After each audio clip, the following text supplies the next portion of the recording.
What's up, guys? Welcome back to another episode of Bible with Dr. J. Dab. And first of all, I said it 2 times today already, but what do you think of this? We got this underneath, keep myself warm in there. So, I like it, but anyways, it's time to read my Bible. Last time Bible Chapter Z, we looked at chapter 3 of Samuel. The Lord called Samuel, but today, guys, we're looking at chapter 4. The Philistines. Free Palestine! Free Palestine! The Philistines captured the ark. Now the Israelites went out to fight against the Philistines. The Israelites camped at Ebenezer and the Philistines at Aphek.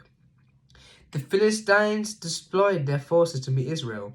And as the battle spread, Israel was defeated by the Philistines, who killed about 4,000 of them on the battlefield. When the soldiers returned to camp, the elders of Israel asked, "Why did the Lord bring defeat on us today before the Philistines? Let us bring the ark of the Lord's covenant from Shiloh, so that he may go with us and save us from the hand of our enemies." So the people sent men to Shiloh, and they brought back the ark of the covenant of the Lord Almighty, who was enthroned between the cherubim. And Eli's 2 sons, Hophni and Phinehas, were there with the ark of the covenant of God. When the ark of the Lord's covenant came to the camp, all Israel raised such a great shout that the ground shook.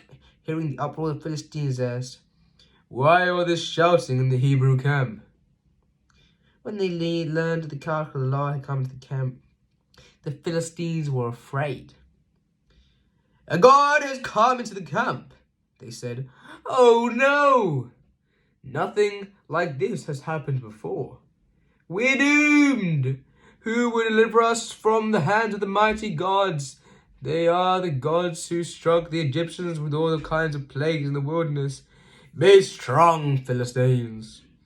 Be men, or you will be subject to the Hebrews as they have been to you. Be men and fight!" So the Philistines fought, and the Israelites were defeated, and every man fled to his tent. The slaughter was very great. Israel lost 30,000 foot soldiers. The ark of the covenant was captured, and Eli's 2 sons, Hophni and Phinehas, died. Death of Eli. The same day, a Benjaminite ran from the battle line and went to Shiloh with his clothes torn and dust on his head. When he arose, there was Eli sitting on his chair by the side of the road, watching because his heart feared the ark of the Lord. When the man entered the town and told what had happened, the whole town sent up a cry. Eli heard the outcry and asked, "What is the meaning of this uproar?" The man hurried up to Eli, who was 98 years old, and whose eyes had failed, so that he could not see. He told Eli, "I've just come from the battle line. I fled to it this very day." Eli asked, "What's happened, my son?" The man who brought the news replied, "Israel fled before the Philistines, and the armies has suffered great losses, and your sons Hophni and Phinehas are dead, and the ark of the God has been captured." When he entered the ark of the God, Eli fell backwards off his chair by the side of the gate. His neck was broken and he died. Yeah. For he was an old man and he was heavy. He had led Israel 40 years. His daughter-in-law, the wife of Phinehas, was pregnant and in the time of delivery. When she heard the news that the ark of the God had been captured and that her father-in-law and her husband was dead, she went into labor and gave birth, but was overcome by her labor pains.